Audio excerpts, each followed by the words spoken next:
आप सभी ने आपका नीट 2025 रिजल्ट्स चेक कर लिया होगा, एक्सपेक्टेड कट ऑफ भी आपने देख ली होगी, पर जिन स्टूडेंट्स ने नहीं देखी है उनको मैं एक बार वीडियो के स्टार्टिंग में ही बता देती हूँ कि इस बार आपकी नीट 2025 की कट ऑफ एमबीबीएस के लिए क्या जाने वाली है। तो अगर जनरल कैटेगरी से हो तो 532 प्लस मार्क्स, एंड ईडब्ल्यूएस से हो तो 530, ओबीसी से हो तो 531, एससी से हो तो 432 एंड एसटी से हो तो 400, 15 प्लस आपकी कट ऑफ जाएगी। अब जिन बच्चों के कट ऑफ मार्क्स से ऊपर हैं उनको श्योर शॉर्ट एमबीबीएस सीट मिलने के पूरे पूरे चांसेस हैं, पर अगर आपने इस वीडियो पे क्लिक करा है तो फॉर श्योर आपके मार्क्स इससे कम आ रहे होंगे। एंड अभी आपको बहुत ज्यादा प्रॉब्लम हो रही होगी कि दीदी अब हम क्या करें, हमें ड्रॉप लेना चाहिए या फिर नहीं, हमें दूसरा कोर्स चूज करना चाहिए या फिर नहीं, क्या हमारा दूसरा कोर्स चूज करना वर्थ इट होगा या फिर नहीं। मुझे डीएम्स में बहुत बच्चे ये चीज पूछ रहे हैं। तो सबसे पहले तो सिर्फ मैं अपनी बात नहीं कर रही और किसी की भी बात करूं तो आप किसी और से ये चीज ना पूछे कि आपको अपनी लाइफ में क्या करना चाहिए। आप किसी और को अपनी लाइफ का स्टेयरिंग व्हील कैसे दे सकते हो। आपको ऐसा क्यों लगता है कि आपके लिए आपसे बेटर डिसीजन कोई और ले सकता है। ट्रस्ट मी, आपसे बेटर डिसीजन आपके अलावा और कोई नहीं ले सकता। आपको ड्रॉप लेना चाहिए या फिर नहीं, या फिर आपको और कोई दूसरा करियर ऑप्शन चूज करना चाहिए या नहीं, इस चीज का आंसर सिर्फ आप अपने आप को दे सकते हो। अगर आपको लगता है कि आप एक ड्रॉप लेने के बाद अपना 100% देकर इस बार नीट में अच्छा स्कोर ला सकते हो, एक एमबीबीएस सीट सिक्योर कर सकते हो, तो 100% आपको एक ड्रॉप ले लेना चाहिए।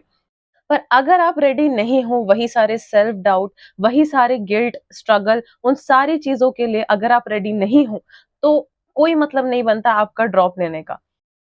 मैं बहुत ही स्ट्रेट फॉरवर्ड आपको ये चीजें बोल रही हूँ, बिकॉज एक ड्रॉप लेना कोई बहुत छोटी बात होती नहीं है। बहुत ज्यादा मेंटल प्रेशर, बहुत ज्यादा चीजें आपको सहनी पड़ेगी, लोगों की बातें भी सहनी पड़ेगी, अपने खुद पे भी कॉन्फिडेंस नहीं रहता है ड्रॉप ईयर के टाइम पर।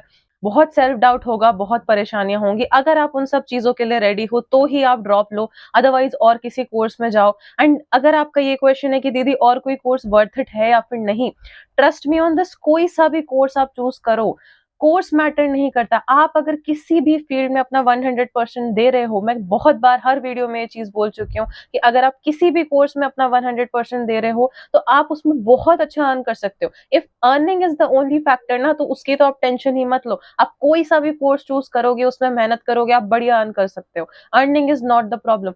आपका इंटरेस्ट किस में है, आप खुद से क्या चाहते हो, कि आप क्या करना चाह रहे हो, आपके अंदर से क्या फैक्टर आ रहा है, इसका जवाब और कोई नहीं दे सकता, सिर्फ आप ही दे सकते हो। आप अपने आप से पूछो और किसी से मत पूछो, और किसी को आप अपनी लाइफ का स्टेयरिंग व्हील मत दो।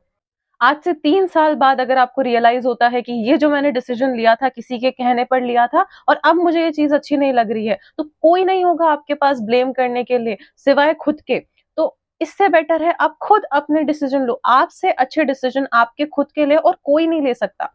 तो एक बार बैठो और फिर डिसाइड करो। आई नो बहुत गिल्ट होता है कि आपने बहुत मेहनत करी थी पर फिर भी नीट में अगर आपका स्कोर नहीं आया, आई आई कैन अंडरस्टैंड, बहुत ज्यादा गिल्ट होता है। पर एक ही चीज आप लेकर बैठोगे तो उससे कोई मतलब नहीं है। Over the period of time ये गिल्ट धीरे धीरे कम होता जाएगा। अभी आप खुद से डिसाइड करो कि आप क्या चाहते हो, आप क्या करना चाहते हो। अगर ड्रॉप लेना चाहते हो तो 100% अपने आप को उसी चीज के लिए डेडिकेट कर दो, और अगर दूसरे करियर ऑप्शन लेना चाहते हो तो उसके लिए तो हम है ही। अगर कोई दूसरा करियर ऑप्शन आप चूज करना चाहते हो तो वीडियोस आते रहते हैं, और भी वीडियोस आएंगे। आरपीएमसी पर वीडियो आएगा, आरपीएमसी के भी फॉर्म्स जुलाई में रिलीज होने वाले हैं, उस पर भी हम अपडेट देते रहेंगे। अगर आपने आरयूएचएस के लिए अपीयर किया था, उसमें आपके अच्छे स्कोर आ रहा है, तो काउंसलिंग के लिए अपीयर करो, उसके थ्रू भी आपको अच्छा कॉलेज मिल जाएगा। आपके मार्क्स के हिसाब से आपको नर्सिंग, पैरामेडिकल, फार्मा अच्छा कोर्स आपको मिल जाएगा। अगर आपने एम्स पैरामेडिकल का फॉर्म भरा था, एम्स नर्सिंग का एग्जाम दिया था, तो उसके लिए आगे करो। कोई भी कोर्स छोटा बड़ा नहीं होता। एट द एंड आज से 3 साल बाद आपको ये सारी चीजें याद नहीं रहेगी कि उस टाइम पर मेरा नीट नहीं हुआ था। अगर आप ड्रॉप के लिए रेडी नहीं हो और आपको आपके मार्क्स पे बीडीएस मिल रहा है, बीएमएस मिल रहा है, तो ले लो। Over the period of time आपका गिल्ट धीरे धीरे कम होता जाएगा। आप दूसरों की बातों पर फोकस मत करो कि ये आंटी मुझे कुछ बोल रही है, वो कोई कुछ बोल रहा है, किसी की बात पर फोकस मत करो। अभी के लिए बोलेंगे, आज से 2 साल 3 साल बाद वो लोग आपके साथ भी नहीं रहने वाले। उनकी बातों की वजह से आप अपना करंट लाइफ खराब करोगे, आप अपना फ्यूचर खराब करोगे, उसका कोई मतलब नहीं है। किसी के भी प्रेशर में आके, किसी और के प्रेशर में आके कोई भी डिसीजन नहीं लेना है आपको। शांति से बैठो, बैठ के डिसाइड करो। अगर समझ में नहीं आ रहा, एक बार लिख लो। आपके दिमाग में जितने भी डाउट्स हैं, जितनी भी चीजें हैं, एक बार पेपर पे लिख लो, थोड़ी सी क्लैरिटी मिलेगी एंड देन डिसाइड करो आप क्या करना चाहते हो। अगर फुल्ली डेडिकेटेड होकर, अगर आप उन सारी चीजों के लिए रेडी हो जो कि आपने पिछले साल मिस्टेक करी थी, आपने जो पिछले साल मिस्टेक्स करी थी नीट की प्रिपरेशन के टाइम पर, अगर आप 100% कॉन्फिडेंट हो कि उन मिस्टेक्स को आप दोबारा रिपीट नहीं करोगे तो आप ड्रॉप ले लो। पर अगर आप उनमें से अगर थोड़ा सा भी सेल्फ डाउट आप में है, अगर उन चीजों के लिए रेडी नहीं हो, तो मैं तो आपको यही सजेस्ट करूंगी कि आप किसी दूसरे करियर ऑप्शन पे मूव ऑन करें।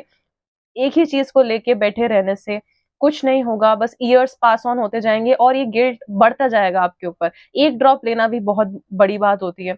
वाइजली आप अपना डिसीजन ले, आपके बेसिस पे ले, किसी और के कहने पर ना लें, बिकॉज आपका अभी बनाया हुआ डिसीजन आपका फ्यूचर डिसाइड करता है। मेरी तरफ से कोई भी हेल्प आपको चाहिए तो आप मुझे कमेंट्स में बता सकते हो, मैसेज कर सकते हो। मैं हमेशा रेडी हूँ आपकी हेल्प करने के लिए। RUHS पर मैं अपडेट डालती रहती हूँ, RPMC पर भी अपडेट आते रहेंगे, एम्स पैरामेडिकल एग्जाम पर भी अपडेट्स आते रहेंगे इस चैनल पे, तो इस चैनल से आप कनेक्टेड रहें। और कोई भी हेल्प आपको मुझसे चाहिए हो, जरूर आप मुझे कमेंट्स या फिर मैसेज कर बता सकते हैं। Thank you for watching this.